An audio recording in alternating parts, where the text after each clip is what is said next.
Okay, we finally made it to everybody's favorite stage of a criminal trial, and that's closing arguments. It's the part of the trial that gets the most media exposure. It's the part that is portrayed the most in Hollywood media, in movies and TV shows and everything.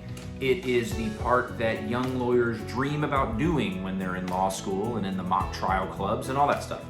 But what makes closing arguments so cool? What makes them so important? And what are some things that you might not know about how closing arguments are put together?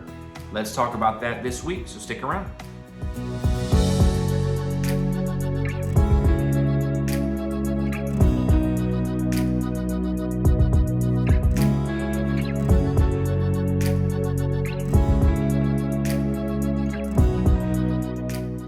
Happy Friday, everybody. Hope you're having a great week, gearing up for another good weekend. And I actually recorded this video last week, and then somehow it didn't get uploaded and then got deleted off of my iPad. I don't know how that happened, but here we're gonna go take two on closing arguments, stage 8 of a criminal trial.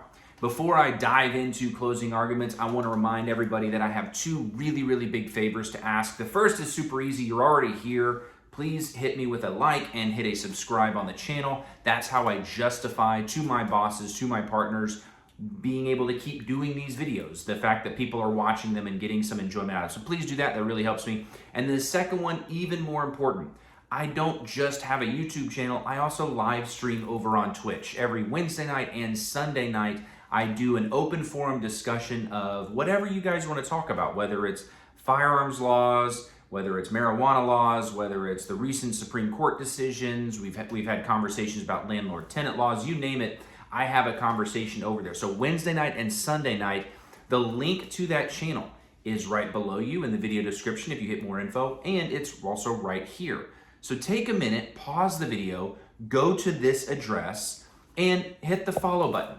By doing that, you'll get notifications. It's free to do, free to follow. Don't subscribe, just follow.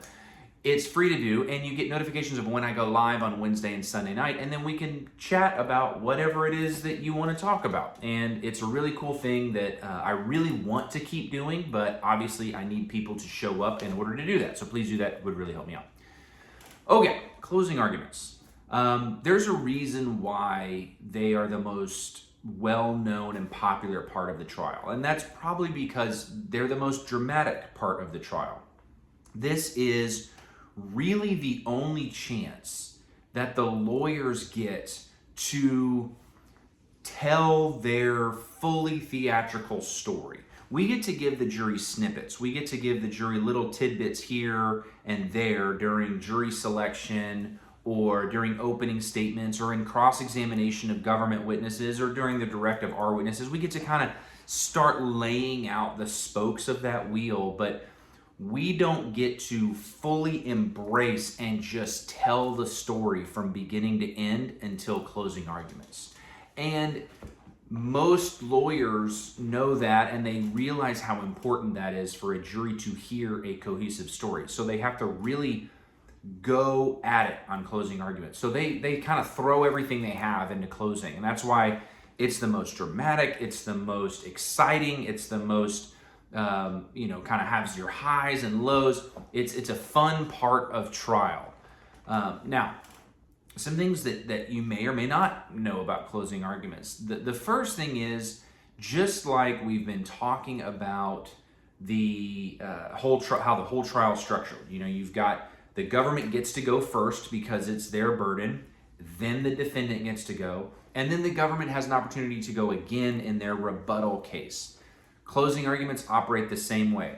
The government gets to do their closing argument first, then the defendant gets to give their closing argument, and then the government gets a second chance to do a rebuttal closing arguments where they can stand up and rebut anything that the defendant said. So the government actually gets two different chances to close a case. And it's supremely frustrating for defense attorneys to have to sit there, give your closing after you've answered everything that the government said, and then they get another chance to get up there and remake their same points. It's very frustrating, but it's the way the system is set up because they have the burden of proof. So that's number one. The other thing that most people don't realize about closing arguments is they're super important because it's the ability to summarize sometimes weeks worth of testimony into an hour so that all your jury members can remember all of the things that they heard a week ago, 2 weeks ago, 3 weeks ago, sometimes 6 weeks ago. They heard a witness testify, and you can remind them of what those witnesses said. So that's very important. But another reason why it's crucially important is oftentimes, especially when the case is what defense lawyers would consider a loser case, a case where all of the facts are against you, the law's against you, the evidence is against, everything's against you. The closing argument is your ability to demonstrate to your client that you're still willing to fight as hard as you can on their behalf. You as a lawyer know it's most likely not going to make any difference. You as a lawyer know that the verdict has pretty much already been rendered in the jury's mind, but you demonstrate to that client that I'm still here on your side, willing to fight for you. And the reason why that's important is because that's the way the system is designed to work. If that person doesn't have a zealous advocate fighting on their behalf, then they didn't get a fair trial. And then even the most righteous of verdicts, even a verdict that was clear as day, can be overturned because they were not given what is guaranteed to them under the Constitution. So the closing argument is a good chance for you as a lawyer to demonstrate that, look, even if you lose this case, even if you get convicted of every single count in this indictment, you were represented by a lawyer who knows what they're doing, who takes their job very seriously, and who fought for you. That's super important.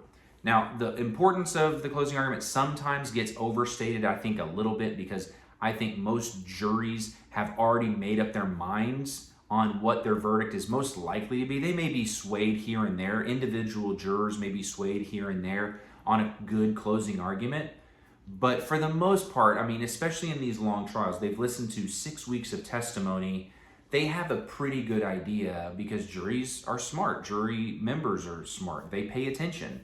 They have a pretty good idea of what their verdict is most likely going to be.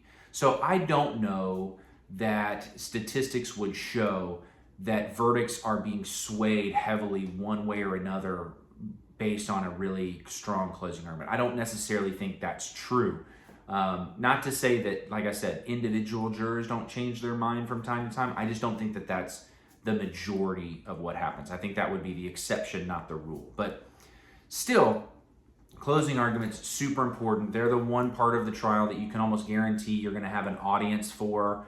You could have a 6-week trial and there's not a single person in the gallery the entire time. And then in closing arguments, you probably have 30 people back there, because the entire U.S. Attorney's Office will come and watch closing arguments. Most defense lawyers will tell their staff members, hey, we're closing today. So they'll come and watch.